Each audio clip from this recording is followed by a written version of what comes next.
പക്ഷെ ചരിത്രത്തിൽ നിന്ന് ലീഗ് വലിയ തോതിലാണ് പഠിക്കേണ്ട ഒരു പാഠം ഉണ്ട്. ലീഗും പഠിക്കേണ്ട ഒരു പാഠമുണ്ട്. ആവർത്തിക്കാൻ പാടില്ലാത്ത പാഠമാണിത്.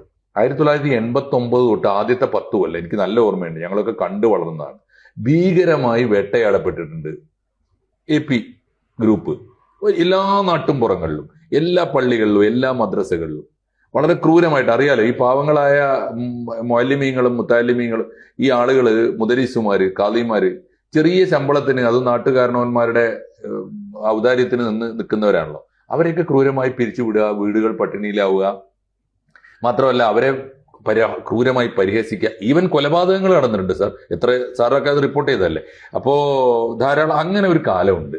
അത് അക്ഷരാർത്ഥത്തിൽ കാന്തപുരം അബൂബക്കർ മുസ്ലിയാർ പോരാടിയ കാലമാണ്. സ്വന്തം ജനതയെ കൂടെ നിർത്താനും അവരെ രക്ഷിക്കാനും അവർക്കൊരു ആത്മാഭിമാനം ഉണ്ടാക്കാനും അവരെ ഒരു പുതിയ അന്തസ്സുറ്റ സമൂഹമാക്കി വളർത്താനും കേരളത്തിൽ. അതുകൊണ്ടാണ് പലപ്പോഴും പറയുന്നത് കേരളത്തിലെ സമീപകാല നവോത്ഥാനത്തിൽ കാന്തപുരം അബൂബക്കർ മുസ്ലിയാർ ഒരു പങ്ക് വഹിച്ചിട്ടുണ്ട് മുസ്ലിംകൾക്കിടയിൽ. കാരണം ഒന്നാമത്തെ കാര്യം ഈ രാഷ്ട്രീയ അടിമത്തം അവസാനിപ്പിച്ചു. രണ്ടാമത്തെ കാര്യം ഇവർക്കുണ്ടല്ലോ ഒരു മതസമൂഹത്തിന് ഐഡന്റിറ്റി ഉണ്ടാക്കി, എന്ന് വെച്ചാൽ ഈ സ്വത്വപരമായ അവർക്കൊരു ആത്മാഭിമാനം ഉണ്ടാക്കി. മൂന്നാമത്തെ കാര്യം ധാരാളം സ്ഥാപനങ്ങളും ആസ്തിയും വന്നു. കെ അബൂബക്കർ മുസ്ലിയാരുടെ തന്നെ വിഖ്യാതമായൊരു പ്രഖ്യാപനമുണ്ട്, പണം ഉണ്ടാക്കാൻ എന്ന് പറഞ്ഞാൽ സംഘടനയ്ക്ക് വേണ്ടി, സമുദായത്തിന് വേണ്ടിയൊക്കെ പണം ഉണ്ടാക്കാൻ, അത് ലോകം മുഴുവൻ നടന്ന് ശേഖരിക്കാൻ, പ്രത്യേകിച്ച് ഗൾഫ് നാടുകളിൽ. ഇദ്ദേഹം അറബിയിലും മലയാളത്തിലും ഒക്കെ ഒരുപോലെ സംസാരിക്കും. വളരെ അറബികളെക്കാൾ ഫ്ലുവൻ്റായി സംസാരിക്കും. അപ്പൊ അതിന് ഏറ്റവും സമർത്ഥനാണ്. അതിന്റെ ഒരു ഗുണം വന്നു. ഇപ്പൊ എന്താ സ്ഥിതി? മുസ്ലിം ലീഗ് എപ്പോഴും ഭയപ്പെടുന്നത്, നേർക്കുനേരെ പറഞ്ഞാൽ മുസ്ലിം ലീഗ് ഭയപ്പെടുന്ന ആദ്യത്തെ ശക്തി ആസ്തിയാണ്. 2 വോട്ട് ബാങ്കാണ്. ഇത് രണ്ടും കാന്തപുരത്തിനുണ്ടായി. എനിക്ക് തോന്നുന്നു ആദ്യത്തെ 10 കൊല്ലം കാന്തപുരം ചെയ്തത് ഒരു 89 തൊട്ട് ഏറ്റവും ചുരുങ്ങിയത് 2000 വരെയെങ്കിലും പോരാട്ടത്തിന്റെ കാലമായിരുന്നു. ആ കാലത്ത്, ആ 10 കൊല്ലം കൊണ്ട് കാന്തപുരം കേരളത്തിലെ മുസ്ലിം സമൂഹത്തിൽ ഒരു പക്ഷേ ഈ മതമേഖലയിൽ വിരാജിക്കുന്ന മുസ്ലിങ്ങളുണ്ടല്ലോ, മതം പഠിപ്പിക്കുക, അത് ആ ഒരു മേഖലയിൽ ഖാദിമാരാവുക, അതിന്റെ ഈ പള്ളികളും അറബി കോളേജുകള്, മദ്രസകള്, അതുമൊക്കെ ആയിട്ട് ബന്ധപ്പെട്ട് ജീവിക്കുക. ആ സമൂഹത്തിൽ ഇന്ന് കേരളത്തിൽ മുസ്ലിം ലീഗിനേക്കാളും കെ ഗ്രൂപ്പ് സുന്നി എന്ന് പറയുന്നത്, അപ്പൊ അവരെക്കാളും ഒക്കെ സ്വാധീനം കാന്തപുരം നേടിയെടുത്തിട്ടുണ്ട്. ഏറ്റവും വില കൂടിയ ആസ്തിയും സ്ഥാപനങ്ങളും ഉണ്ടായിട്ടുണ്ട്. അതിനെ കുറെ കൂടി നൂതനമാക്കാൻ ശ്രമിച്ചിട്ടുണ്ട്. ആധുനികമായ കോഴ്സുകളും ഒക്കെ നടന്നു. അപ്പോഴും അവരുടെ യാഥാസ്ഥികമായ നിലപാടൊക്കെ സൂക്ഷിക്കുന്നുണ്ട്. അതിനോട് നമുക്ക് തർക്കിക്കാം. ഉദാഹരണത്തിന് നോളജ് സിറ്റി കേരളത്തിലെ ഏറ്റവും വലിയ മുസ്ലിം സ്ഥാപനമാണ്. സാറ് ആ വഴി പോകുമ്പോൾ കണ്ടിട്ടുണ്ടാവും. പോകേണ്ടതാണ് കേട്ടോ. പലതും അവരിൽ നിന്ന് പഠിക്കാനുണ്ട്. പക്ഷെ അവരിൽ നിന്ന് പഠിക്കാൻ പാടില്ലാത്തൊരു പാഠമുണ്ട്.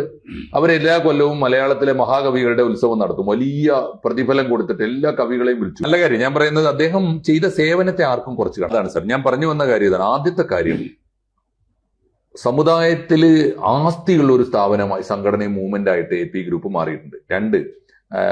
രണ്ടാമത്തെ കാര്യം, അത്ര തന്നെ ആൾബലവും ഉണ്ട്. അപ്പൊ 2 കാര്യം മുസ്ലിം ലീഗിന് ആകെ വേണ്ടത് ഈ 2 സ്ഥാപനമാണ്. ആസ്തിയും വേണം, ആൾബലവും വേണം, വോട്ട് ബാങ്ക് വേണം.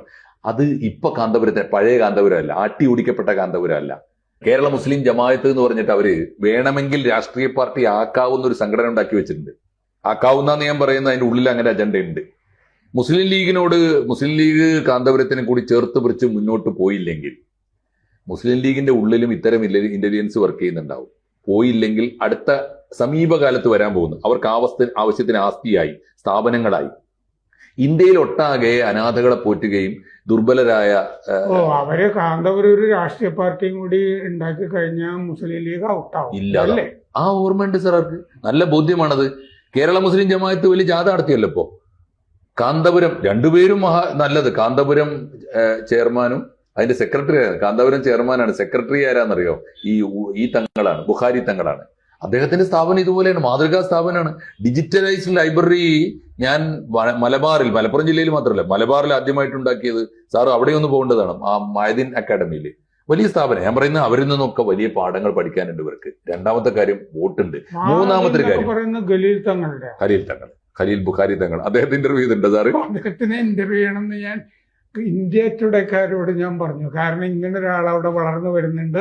പാണക്കാട് തങ്ങൾക്കൊക്കെ സമാന്തരമായിട്ടും ഭീഷണി. ഇപ്പൊ പണക്കാട് തങ്ങൾ പോലും അദ്ദേഹത്തെയും ചേർത്ത് പിടിക്കുന്നുണ്ട്. അത് ഈ 2 കാരണം കൊണ്ടാണ്. മൂന്നാമത്തെ ഒരു സാഹചര്യം കൂടി ഉണ്ട്. ഇപ്പൊ എന്തുകൊണ്ട് മുസ്ലിം ലീഗ് കാന്തപുരത്തോട് അടുക്കുന്നു? അതിന്റെ കാരണം സമസ്തയിൽ പുതിയ പിളർപ്പ് വന്നല്ലോ. പുതിയ പിളർപ്പ് എന്ന് തന്നെ പറയാം. ആശയപരമായ, അതിപ്പോ ഭൗതികമായ